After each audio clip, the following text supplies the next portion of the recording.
Hello. This is Ren Presents time. I'm your host, Ren, and today we continue with the Hazards of the Old Ones, Part 3, Chapter 6 already. Friend in the Dark. So, in our previous chapter, Dire Doings in the Darkness of the Shade Church, where Lady Poe finds herself entombed. She's been mercilessly beaten about the nose and face. Her face feels swollen and lumpy, feels alien to her. Her eyes are swollen. She's in the dark, though she can feel the presence of many people around her, watching her in the dark. Hearken, a dim light comes on. There's a figure in the light, prostrate on the ground. She goes to the figure, and it's Sig, her friend, the wife of her brother, the lady who taught her how to use her shadow/silvertech. And Sig was slowly bleeding out from a terrible wound to the chest. Poe beseeched the lurkers in the dark for help, and they did not help. Instead, they said, "Heal her yourself." "Heal her yourself. Repair her," they said. And Poe's like, well, how am I supposed to do that? And they reminded her of her silvertech familiar, Fins, which she had created some time back when she was dating some of the many men she's been dating recently. Lord, I think his name is Lord Roop. I have to check my own stuff. He's just a non-entity character, so I can be forgiven for getting the name I created. But he had a lot of children, and they were always scuffing themselves up, and she thought it would be fun if she made a little silvertech familiar in the form of a fish, that when one of the children hurt themselves, they could go to this little fountain, a little pond, get one, apply it to the wound, and just like a fun kid's Band-Aid, presto, it would be healed and good to go. I kind of got the idea for Fins from my wife, who loves Band-Aids. She loves putting on Band-Aids for anything, for even the most minuscule of cuts. And she said when she was a kid, she had the little kitty Band-Aids, and she would put them on all the time. That's where the genesis of that came from.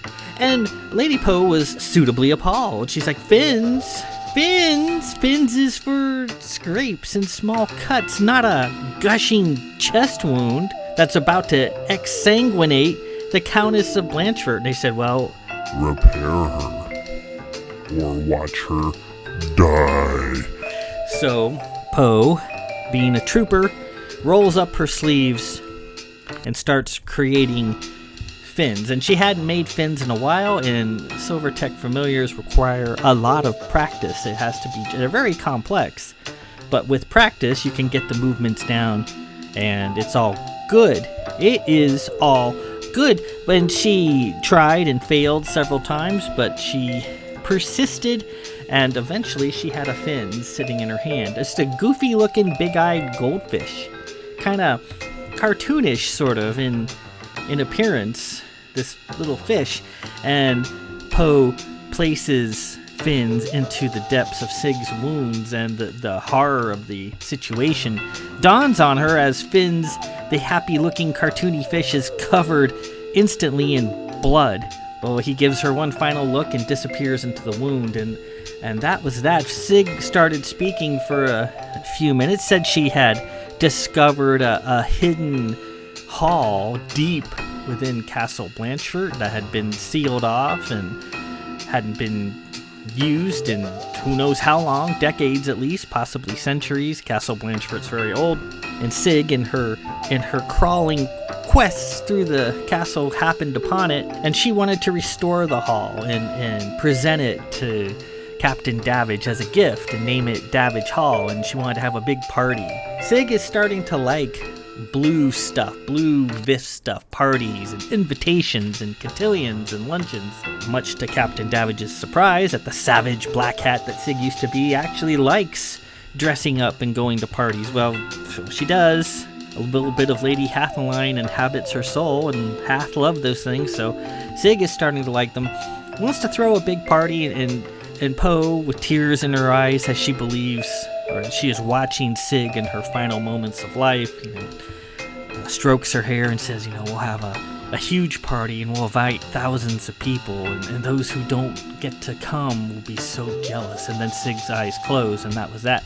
And then the Black Hats watching them were suitably impressed by Poe's magic. They leech her of her silver tech as it flows down a drain, and then they drag her into the dark, forbidden places of Shade Church. And that's where we left off, with Poe in immense peril. Also, we had a brief glimpse of Captain Davidge as he begins his quest to locate Sig out there someplace. She's out there, and by golly, he's gonna find her. So let's proceed immediately. Enough of my bandying about. Let's do this. Part 3, Chapter 6, A Friend in the Dark.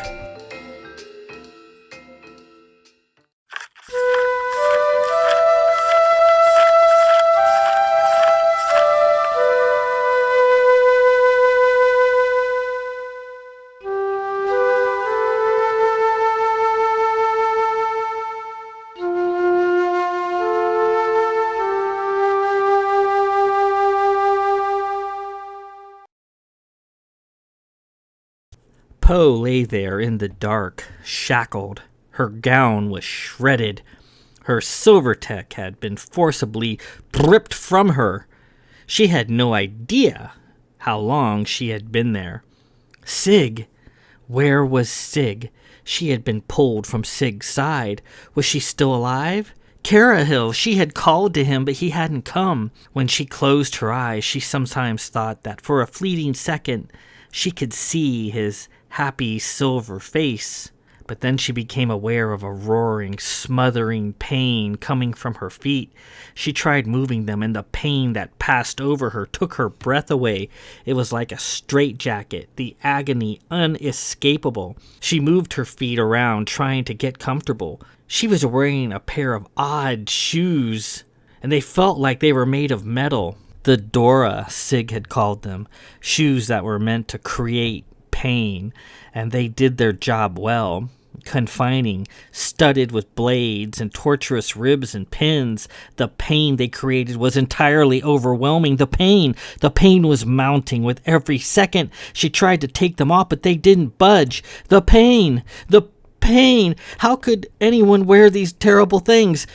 The agony was quickly driving her mad. Somebody help me, she managed to say. Please. Through the layers of mounting delirium, she dimly felt something nuzzle up against her. She heard a clatter of metal and a shuffling in the dark. And free, she was free of the Dora. They were gone. Though she was still in wrenching pain, it was bearable. It was just within her capacity to endure.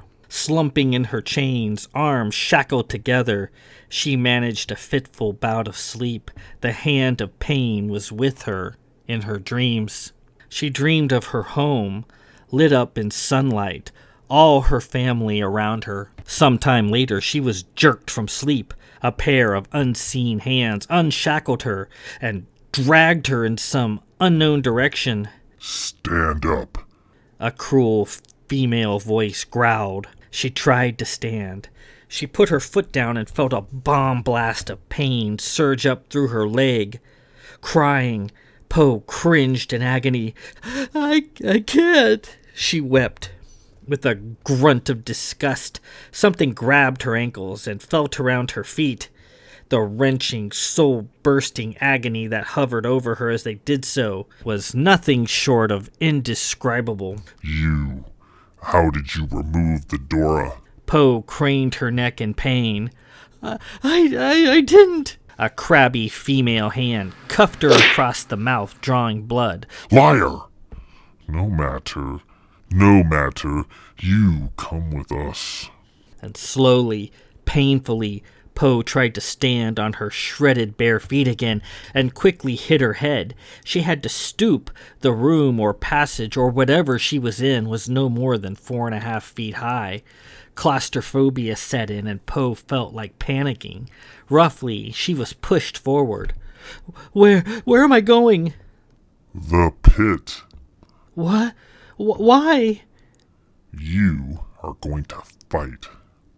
Why? To see if you're worth your bread. You will fight, and either you will kill or you will die. I can't walk. I can't see. I don't want to fight. You are a worthless coward. I don't want to fight. Then sit there and die. She was dragged, stooping through a twisting series of passages, and then she was pushed into a yawning, empty void. She fell for a few moments, twisting feebly, and then hit the bottom of a greasy, cold pit. Stand up. Someone ordered from above. Poe tried to stand but couldn't. Her feet were two wretched stumps of pain. No wonder Sig hated shoes. There was a cheering in the distance, and she sensed that someone else had joined her in the pit. She could feel the presence. She heard the person's feet slapping against the floor of the pit. Poe thought back. Sig rarely spoke about her days as a black hat, and the training she underwent in becoming one. The black hat adepts, the crawlers, the trainees who were killed by the dozen every day. She remembered Sig saying she often had to fight in pits, fights that were to the death. She never said how many adepts and crawlers she killed in such a fashion. She found herself wondering if Sig had ever killed anyone in this very pit, the one she was in now. There was ragged breathing. I'm going to kill you. I'm going to kill you. A small but malicious female voice chanted at the other end of the pit. Fight! Someone above yelled. The person at the other side of the pit charged towards her in a howl. No Silvertech, her feet in agony, all the color fading from her memory. She sat back, swallowed, and waited for the end to come. There was the rapidly approaching slapping of feet on damp stone. There was the lust-filled shriek that filled the dark. There was a bonk and a shocked, agonized cry. Then there was the sound of someone hitting the floor of the pit. Poe, vaguely curious, strained to see in the dark and looked in the direction of the sound. Something blossomed in front of her. Light. She saw light, cool, growing to a soft white.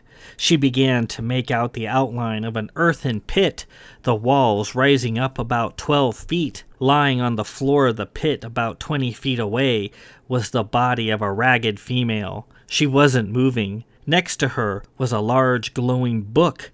The light filling the pit was coming from the book. Quickly, the book rose off the floor of the pit and spiraled into the air, its light intensifying. A happy face looked down at her from the top of the pit, blinking eyes and whiskers. "Carahil! I'm sorry it took me so long, Mother, but I had preparations to make. I am here now." "Carahil, I can't stand up. My feet!" He bounded down into the pit and came to her side. He expanded in size. "Climb onto my back," he said. Painfully, she got up onto his strong silver back. Looking to the other side of the pit, which was about 80 feet wide, many forms were dropping down, ragged, tiny female forms. They charged forward. "How many people are in this hovel?" a male voice said from above. "Well, lots," Carahil replied.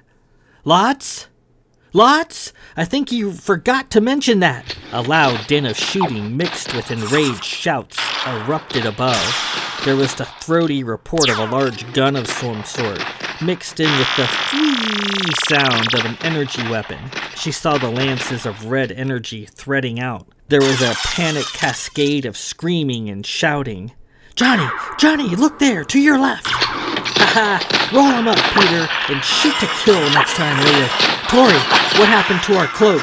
"The cloak won't work in here. Oh, they've got my key." "Oh, wonderful, just wonderful. Sage, plan B and hurry it up." "Peter, set the charges," he shouted. Shadow tech. Poe could smell it. Someone was throwing a lot of shadow tech around up there.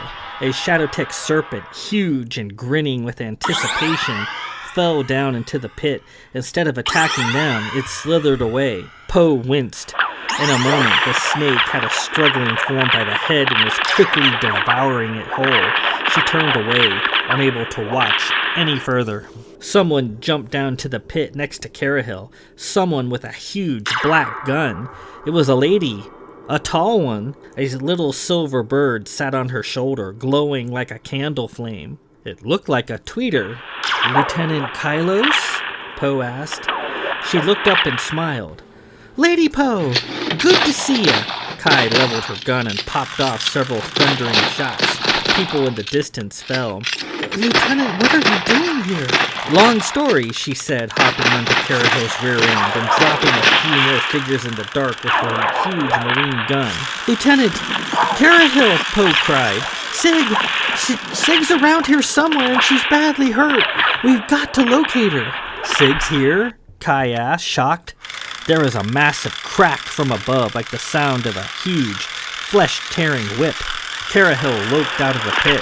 Poe looked around. In the dim light of his spinning book and the frequent strobe of bright muzzle flashes, she could see that she was in a large, semicircular cavern. The walls of the cavern were lined with small holes.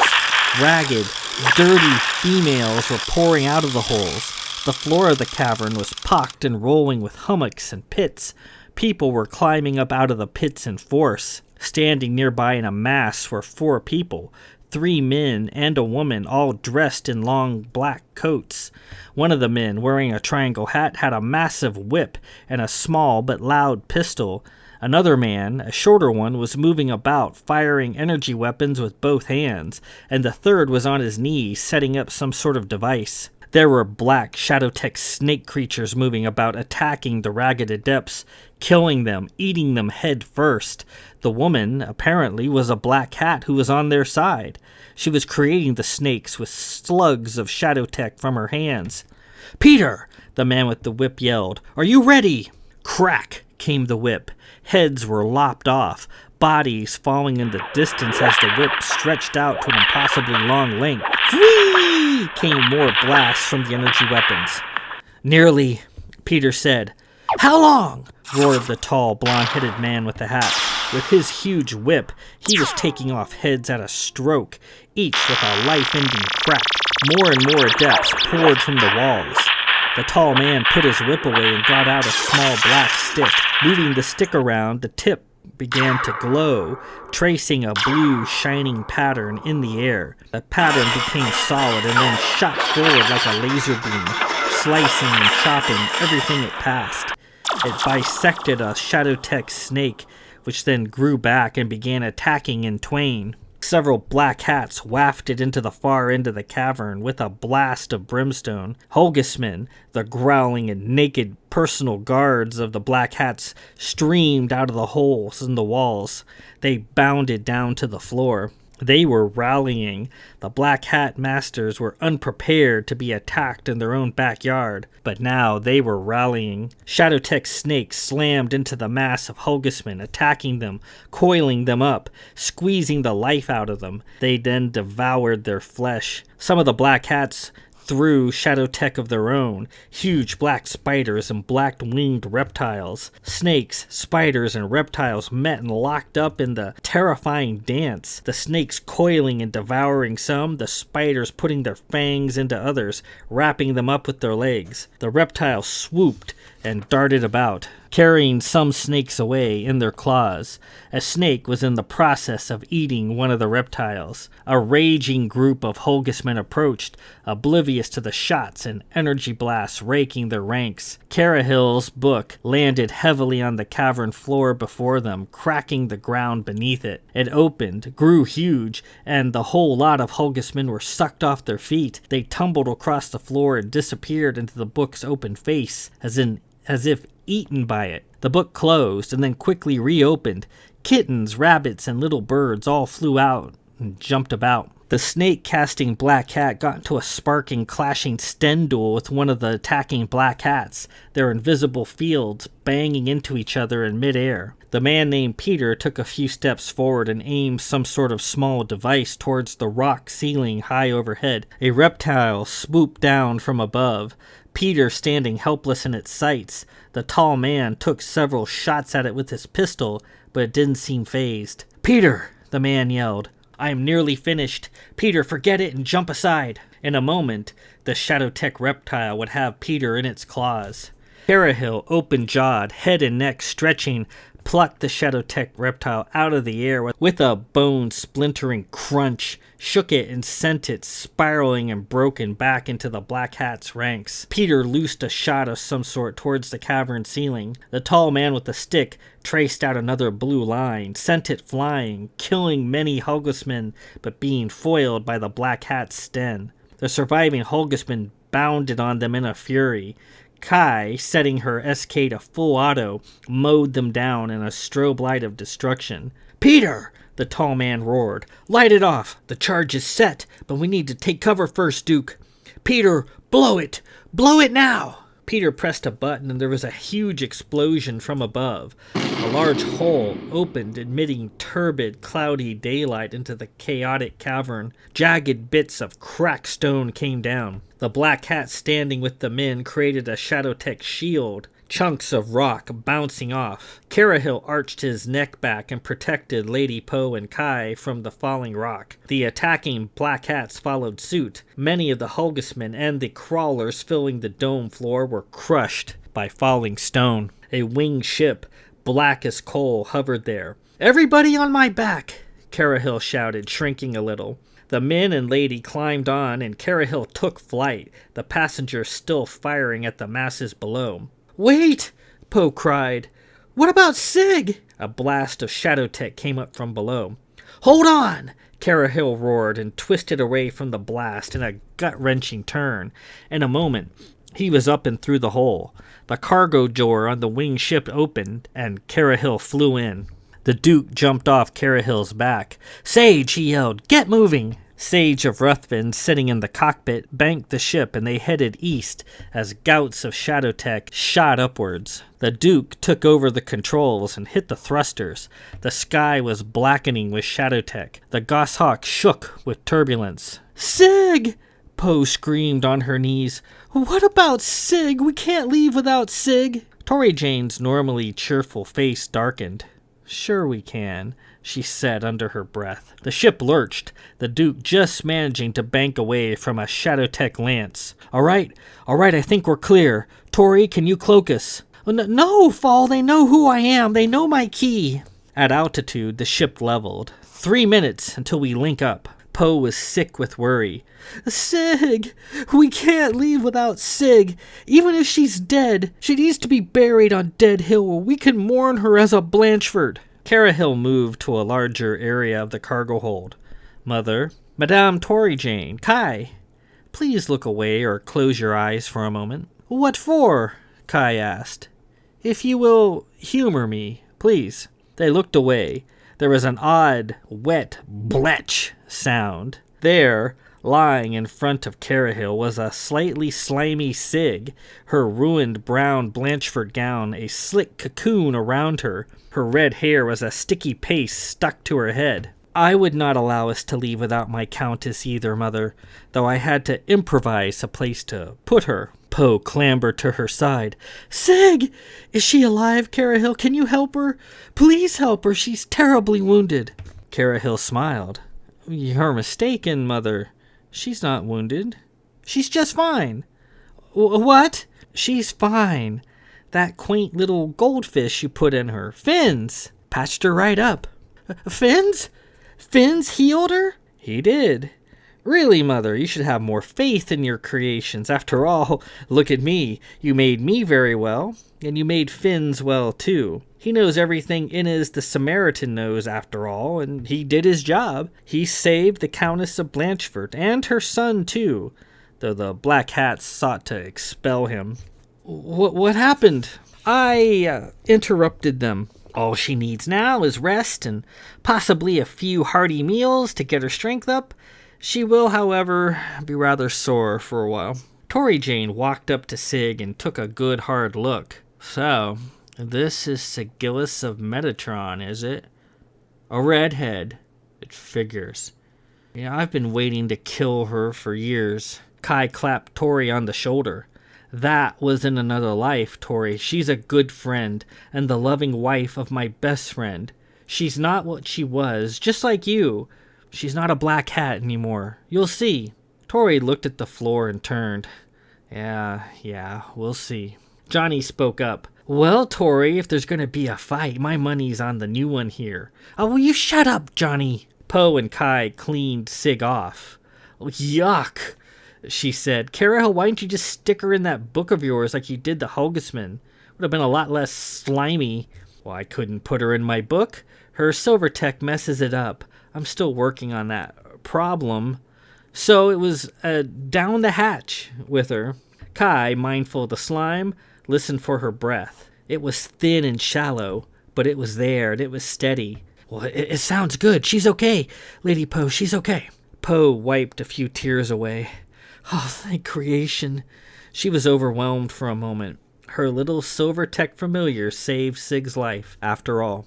I don't like the look of your eyes, Lady Poe. Let me see, Kai said. Poe allowed Kai to examine her eyes. Swollen, badly bruised, her eye whites were bloody. Peter sat next to her. If I may. Kai moved aside, and Peter examined her. I am no hospitaller, but I am skilled at field triage. She's bleeding inside. She'll need a hospitaller soon. Can you see clearly, my lady? Poe blinked. No, a little blurry. I'm all right. Peter continued to examine her face. How could someone do this to such a beautiful lady? He said, and she blushed. He reached into his duster and pulled out a small bag. Reaching into the bag, he retrieved a folded cloth, which had a small quantity of pinkish salve smeared within. He took a dab of the salve and massaged it carefully into her face near her eyes. Poe closed her eyes, enjoying his attention. You have a healer's touch, good sir, she said. You're too kind, my lady. What is your name, sir, if I may ask? Peter, Lord of Ruthven. Lord Ruthven, then, she said happily. My name is Lady Poe of Blanchefort, and I am pleased to have met you. I'm sorry, I wish I was more presentable. Peter laughed. You look just fine to me, my lady. As he worked, he introduced his brothers. If I may, that fellow holding the gun over there, that's my brother, John. And the studious-looking man is my eldest brother, Sage.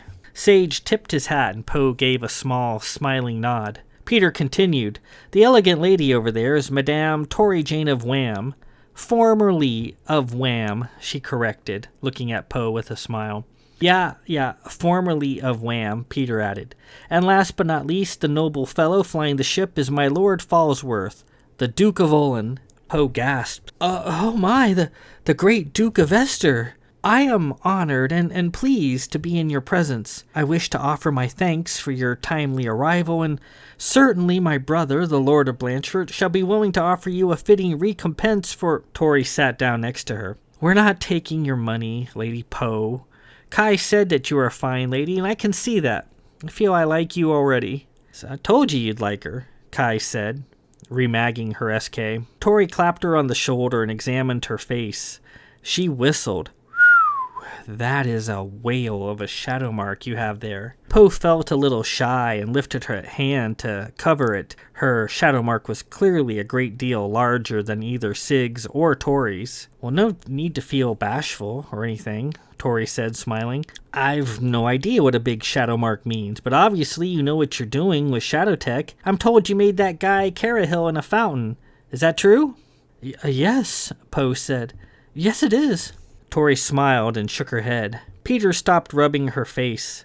There, the salve is a mild blood restrictor and will stem the bleeding for a time.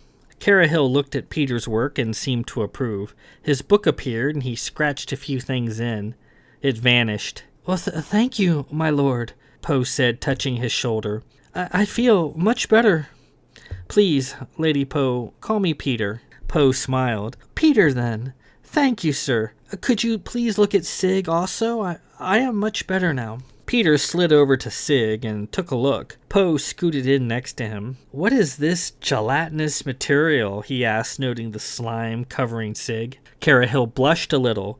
Well, she was in my stomach, after all. I am a Silvertech totem and Nargle's spirit, but I do have a stomach, you know. She was wounded in the chest, Poe added. He moved her gown aside, and there, under her ribs, was a large but perfectly healed wound. She appears to be healed, as Mr. Carahill said. Sage moved in to have a look. He touched the wound, trying to pull it open. It held firm. He turned to Poe. My lady, you did this with a fish. Did I hear that correctly? Poe shrugged. Well, I suppose fins, a little Silvertech familiar I used to make for my gentleman's nephews who are always hurting themselves. Can I see one? Carahill loped up to Poe. She is empty now, sir. See, mother, I told you. The Countess is fine. He nuzzled her face with his whiskers. The Duke rolled the ship and power dived it down fast.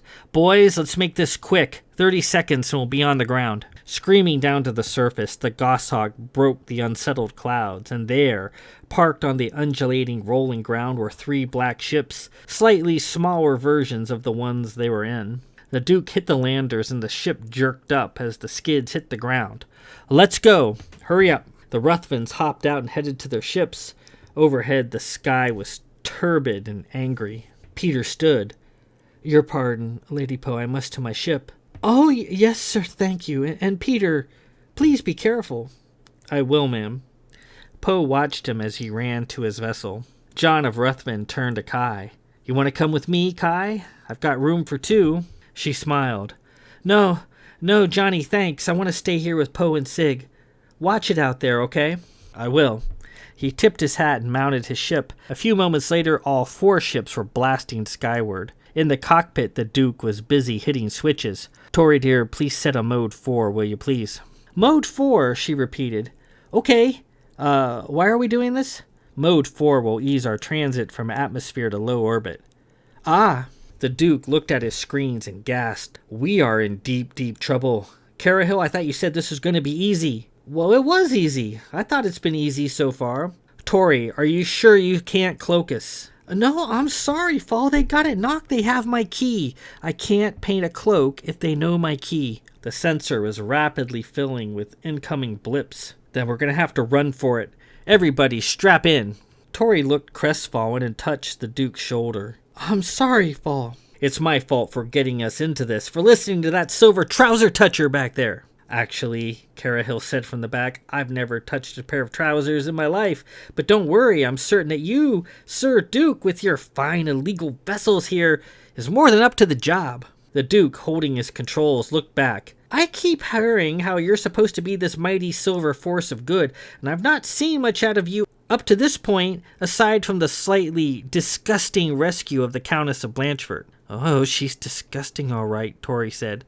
Carahill pricked up his whiskers a bit. Well, you've not needed me so far, have you? You're doing fine. Remember, he who does for himself empowers the gods. Balance, Duke.